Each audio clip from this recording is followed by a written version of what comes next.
where we're going to go, because I was getting real kind of bummed out about my job, wanted to get out of the job I was at. Well, tell about the job you were doing. You were working I was in working, sales. I was working in well, I started out selling a really good full program dairy, all that kind of stuff, and then got bought out by um, and got merged in with Oscar Mayer.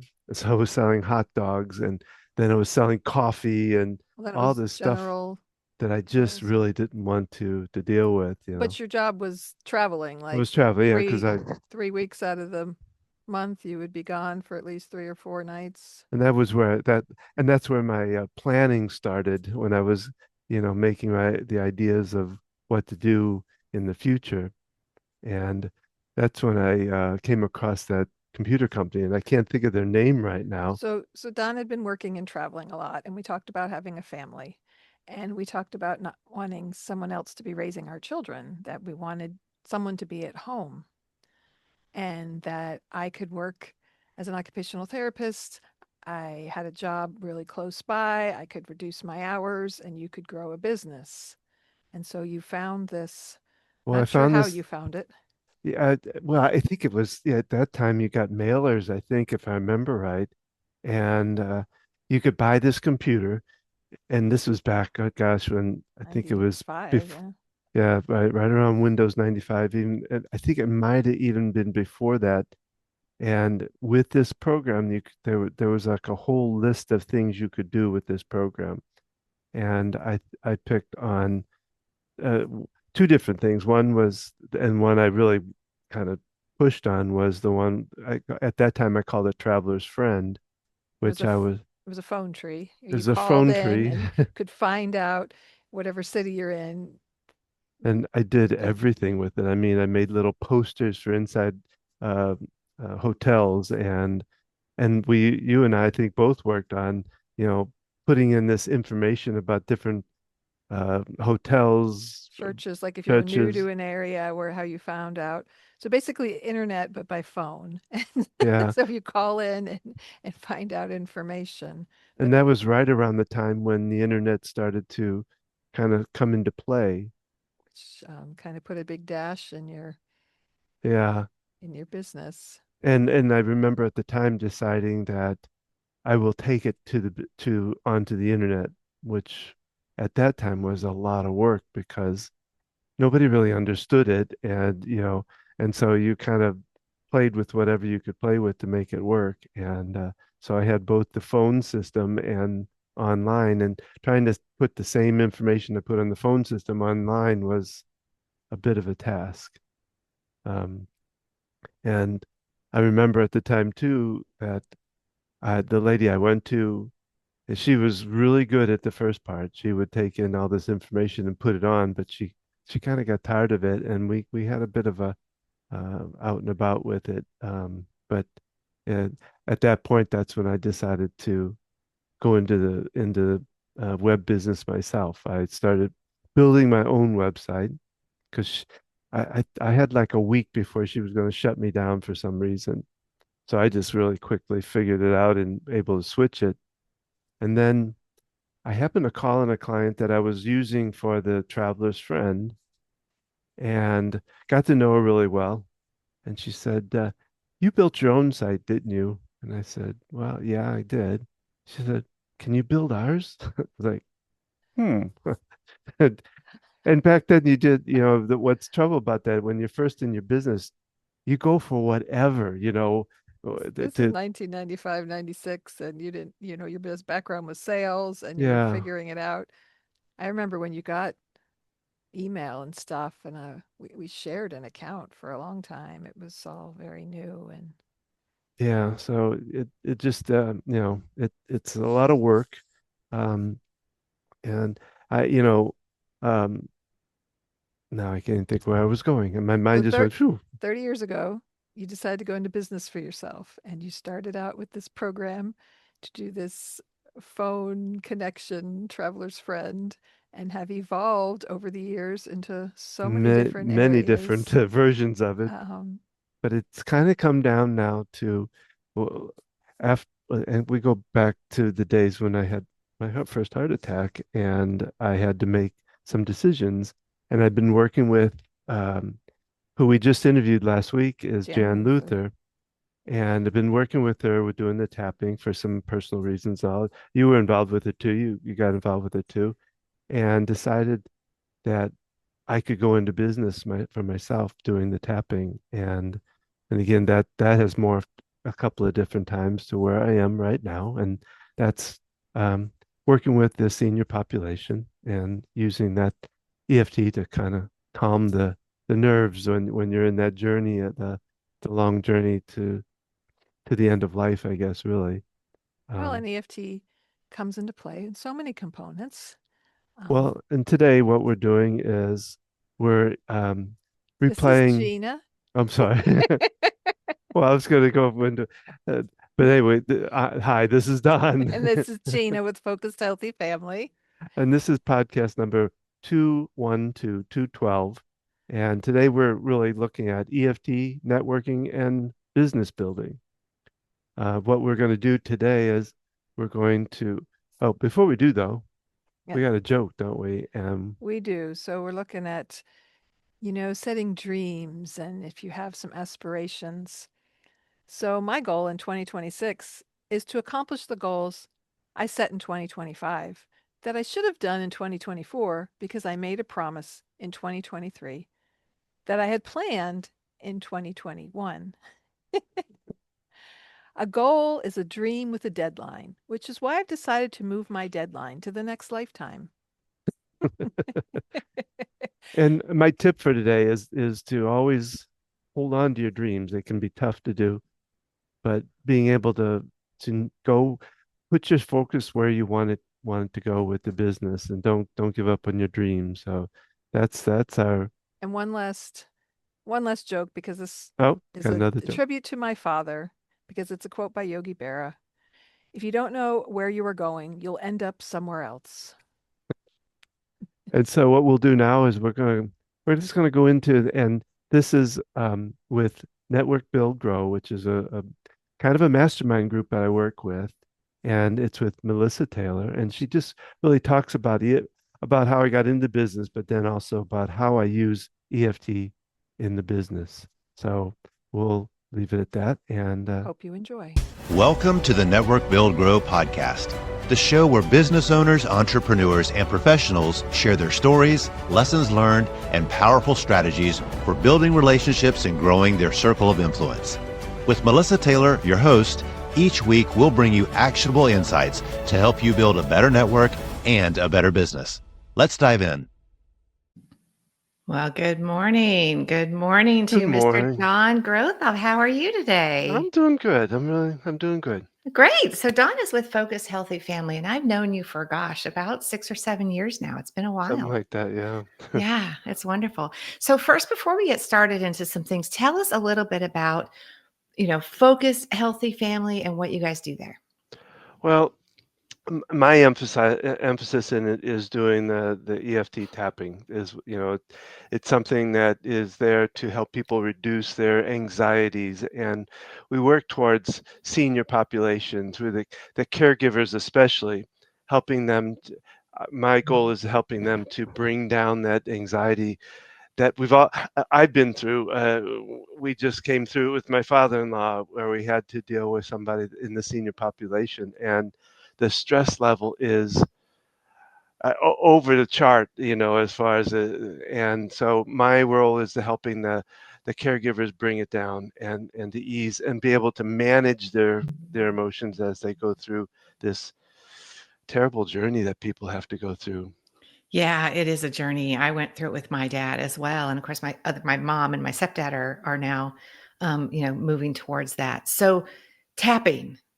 I have to be honest, sounds a little strange. It's Tell me a very little bit weird. more. Yeah, tell me a little bit more about that. Well, I've been doing it for 20 some years myself, and when I first got pulled into it, it was kind of by my wife, like kind of pulling my ear to go to this, the who became my mentor of it, but Jan Luther, and I thought it was the craziest thing in the world, it's tapping and what, you know, and but when I got into a session with her, she liked to be able to see right through me, when I do stuff, and it kind of changed my life. And throughout the process of working with her initially, she kept saying to me, you would really be good in this. And I'd say, yeah, yeah, okay, and I put it in the back of my mind, just, yeah, one of these days, one of those. And my business was totally different from that. But when my daughter got into, my first daughter got into OCD really bad, Mhm. and we used it for ourselves. We also used it some for her, but a lot of it was for ourselves, just to, because it was, I mean, this journey where I just did with my father-in-law wasn't half the journey of what I went through with the OCD. It was a very tragic time for us, Mhm. and being able to get through it and be able to hold our sanity while we're there Right. was a lot. So this tapping process is just a method of, the way I like to put it is, if you think about your home, think about the electricity or energy coming into your home, comes in through a big wire that's outside, and it has to be distributed out to all the computers and the lamps and all the things in the house. It's done through the wiring in the wall. Well, our body is very similar to that. About 95% of what goes on up here is electrical or energy, and our whole body needs that energy. Our cells, our organs, our brain, everywhere needs that.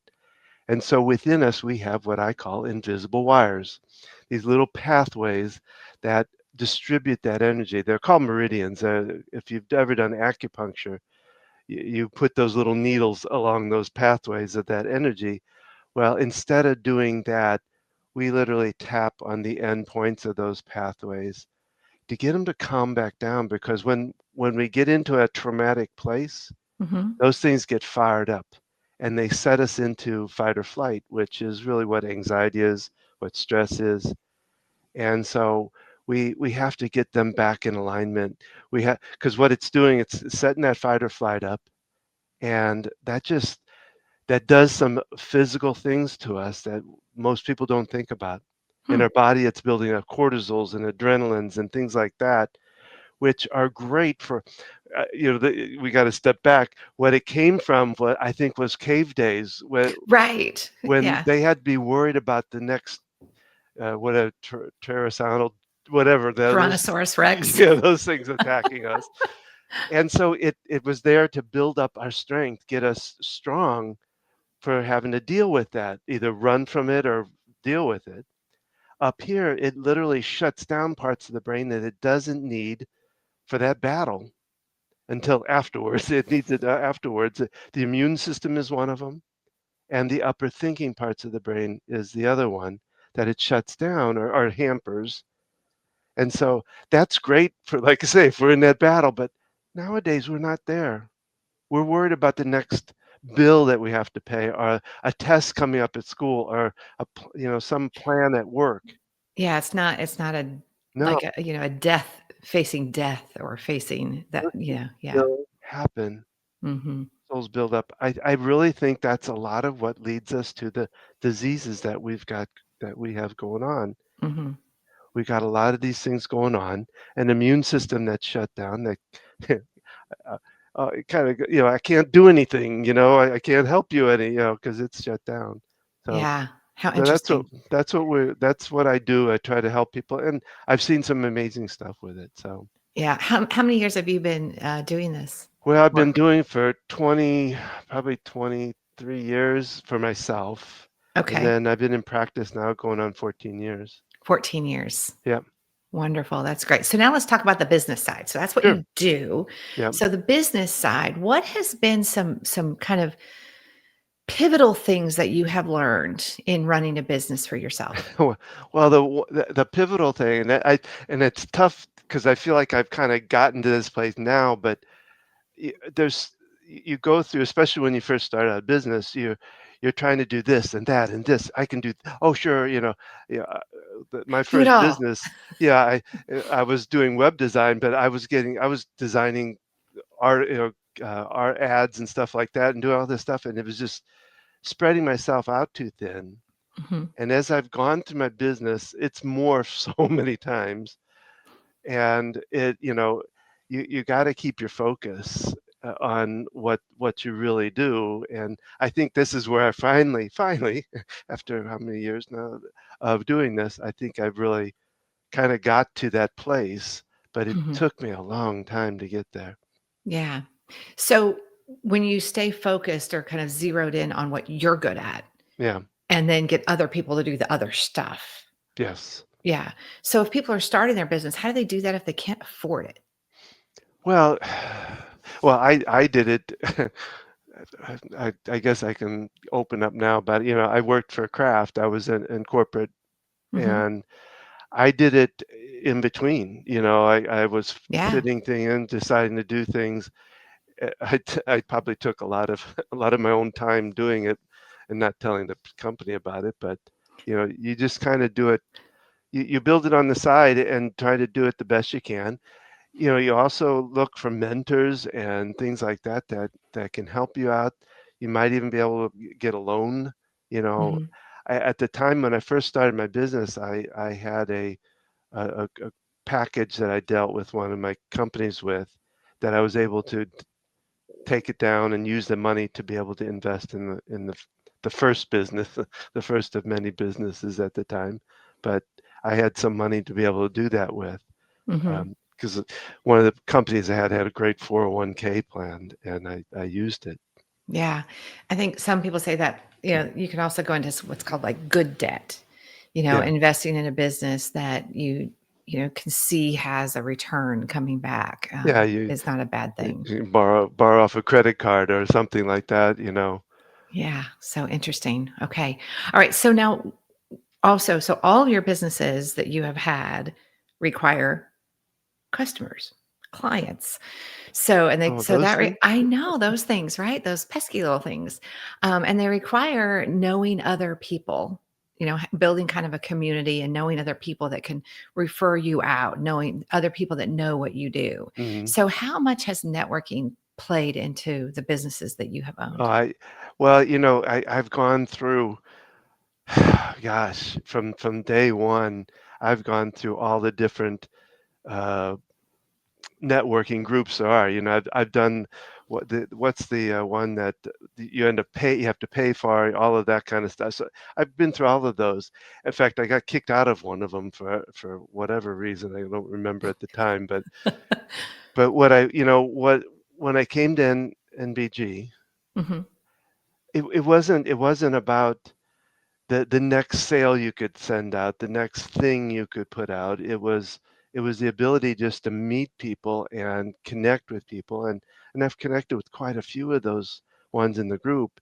That's what makes a difference to me for why I've stayed in this long, because a lot of these groups I'd stay in for a year or two. Hmm. um, and with my business, it's a tough business anyway. For me, Hmm. talking about this weird thing, they don't always get it, and they don't always give me the leads that I would need, kind of thing.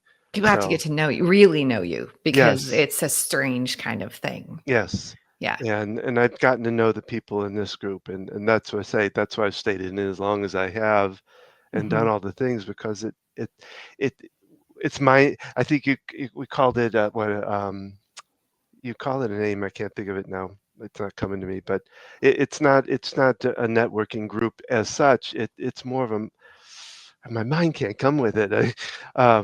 Well, we, W- we talk a lot about collaboration and strategic yeah, business alliances and, building those referral systems, yeah, not just and prospecting. I think yes, a lot of networking groups do that as well, but there are still some out there that are still more prospecting groups. yes, and Yeah. you get the more local companies that are the plumber, all that kind of stuff, that they don't help me a lot. I mean, they could if they really deeply knew what I was doing. They could probably see all the anxiety people they deal with, but Right. that doesn't lead for me. Yeah. You need to really build strong relationships with people who are going to take the time to understand what this tapping thing is. Yeah, yeah, Yeah, which just I would assume that takes a good bit of time for people just to kind of repeatedly seeing you and understanding it and yeah, hearing your stories. yeah.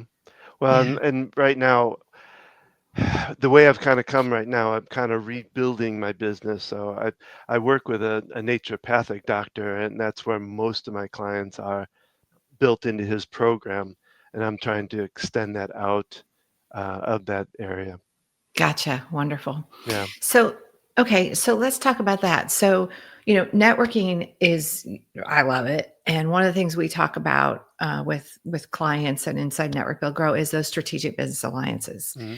So, one of the things that you probably align with are naturopathic doctors. Hmm. I think we had a conversation one time, and chiropractors, oddly enough, aren't necessarily the best connection for Well, it you. just, I don't know.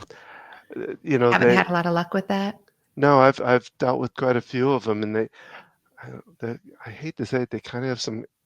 The ego is a little bit on the strong edge. Let's put it that way, and I haven't been able to do anything with them. I've had a couple that do acupuncture, and we really fit well with that because, Hmm. in acupuncture, you have to do it there in the office and do it. Whereas this, you can take it home and do the same thing. Hmm. And so that's one of the areas that I've been kind of working on.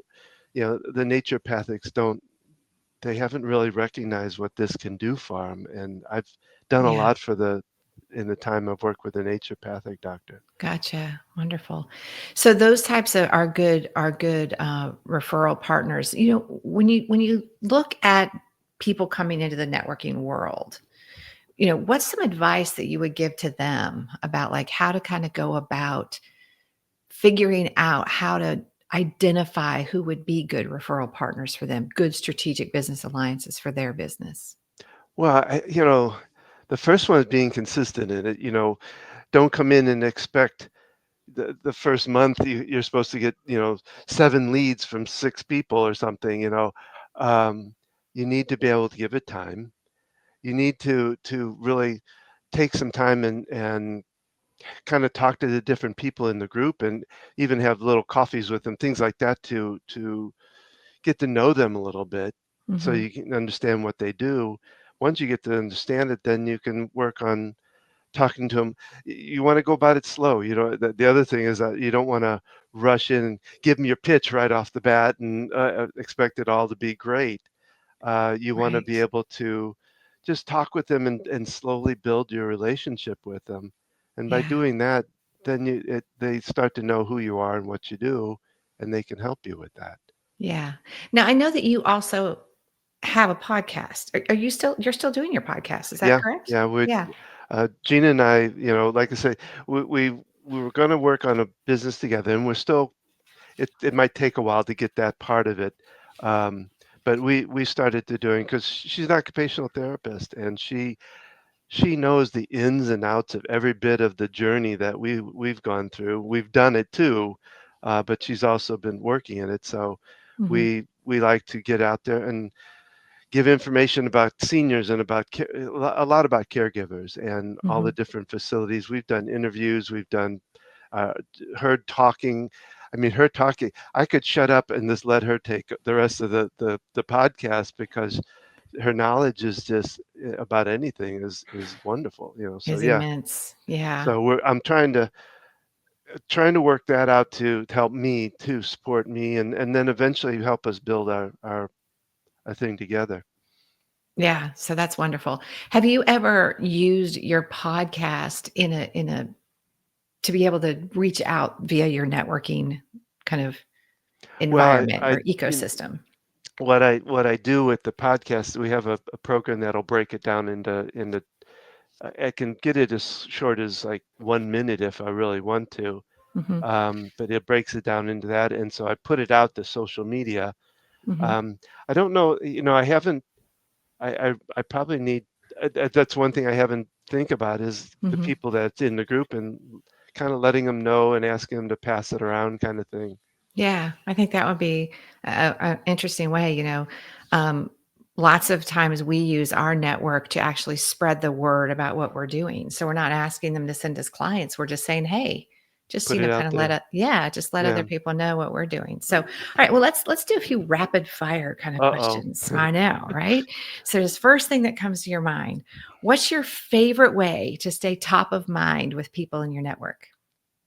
I've been communicating with them. My nurse, the naturopathic doctors, I've been sending them letters. And I'm trying to do it once a month, just sending them articles, whatever it might be, with them because it's hard to get them to notice anything. And I figure a letter will get at least in front of them.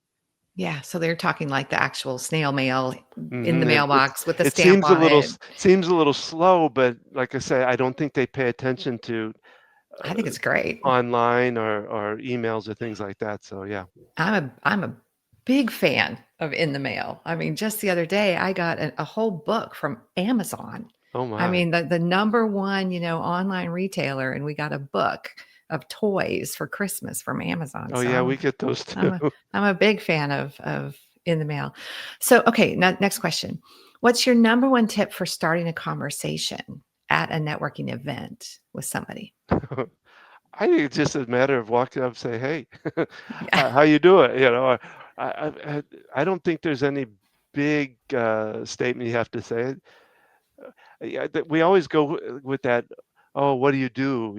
And that's kind of good, but to me, it's kind of cliche-ish. I don't know. Mhm. You might notice something on them. Oh, I like your jacket or whatever. Start something like that, or just walk up and say, "Hey, how you doing?" Yeah, we don't have I'm to overcomplicate it. No, that's I think we get too, I think it's why we get nervous too, is right? What do we say? Should we No, just, "Hey, I'm kinda new to this group. What do you think about it?" Something like Yeah, that. have you been here before? Have you Yeah. been to this group before? Just anything. Just don't don't overthink it. Yeah, yeah. I Yeah, it's crazy. Yeah. Okay. What's one way that you kind of, well, I guess you kind of answered this with the letters, but what's another way that you maybe add value to your network, not necessarily like the doctors that you want to work with, but just your network in general without expecting anything in return, just a way that you add value. well, I like to be able to tell stories about, I have, my favorite lady that I got on an airplane that couldn't fly on an airplane and got her to fly to Australia.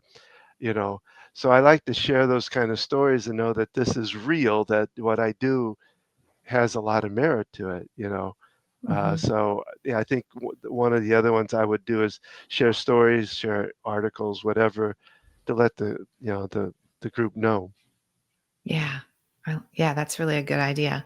Okay. And then last question.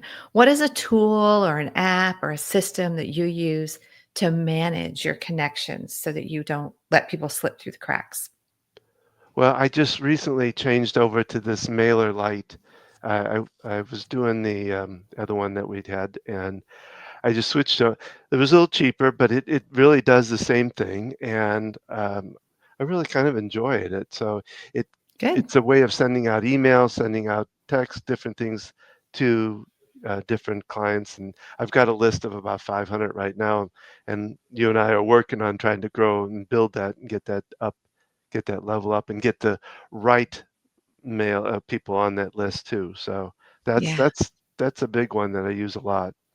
Wonderful. So if somebody wanted to, just kind of dip their toe in the tapping waters, what would be something that you would suggest that they do?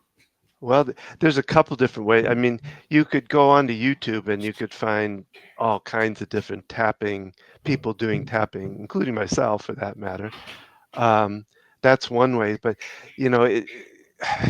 you really need to work with somebody. I know that sounds weird because it looks like a simple thing to do, and it kind of is, but to understand what words, because I always have people come back to me and go, I don't know what words to say. I'll get lost on that. And so you got to understand it's really their words that they want to use, and knowing the process of it and how to infiltrate it into your life, because it's something I think I do it every day, Right. and I think it has a long-term effect of it. The more you do, it kind of builds a shield for you against Okay. things that come at you on a regular basis. Hmm. So I think, I hate to say it because but it's working with somebody. And it doesn't have to be me, it could be anybody. But I think it's really important to work with somebody to get to know what it really can do and how it can change your life. Yeah. Well, thank you very much for taking the time to speak with us today. And we'll make sure that your information is in the show notes so that people can get in touch with you. Well, thank you. I really appreciate it. You're always fun to work with, Melissa. So we Well, love it, thanks. you know. Thanks. We'll see you soon. Thanks for tuning into this episode of the Network Build Grow podcast. If you enjoyed today's conversation, be sure to subscribe, leave a review, and share it with a fellow entrepreneur or professional. And of course, if you're not yet part of our community, visit networkbuildgrow.com to connect with us. Until next time, keep building and keep growing. This is our podcast for today, and we hope you really enjoyed it. We'd love to hear from you, like Gina's saying. We'd love to hear more comments so we can turn it into our next podcast and answer those questions for you. Make sure to leave us comments wherever you're doing this from, whatever platform you're getting it, and make sure to subscribe to us. I would love to have more people subscribing to us. You can find out more about us at our website, focusedhealthyfamily.com, where we can talk about what Gina and I do together. You can do the EFT, the tapping process that I work with. I'm hoping to open up my monthly tapping sessions that I do on night, usually like once or twice a month. I do them. And you can find out how we can help others that might be going through the caregiving of a loved one that are having struggles. We can help in both those arenas. You're welcome to find us on Facebook at Focused Healthy Family, on Instagram at Focused Healthy Family 1, and YouTube at Focused Healthy Family. And you can join us each Thursday when we rebroadcast these at 8 o'clock.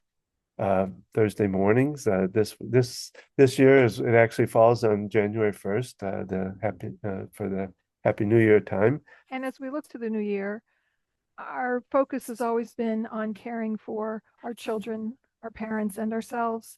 So wherever you're at in that journey of juggling caregiving and multiple responsibilities, however it looks in your life, incorporating the whole family concept of navigating your journey. And you'll find our podcast at focusedhealthyfamilypodcast.com.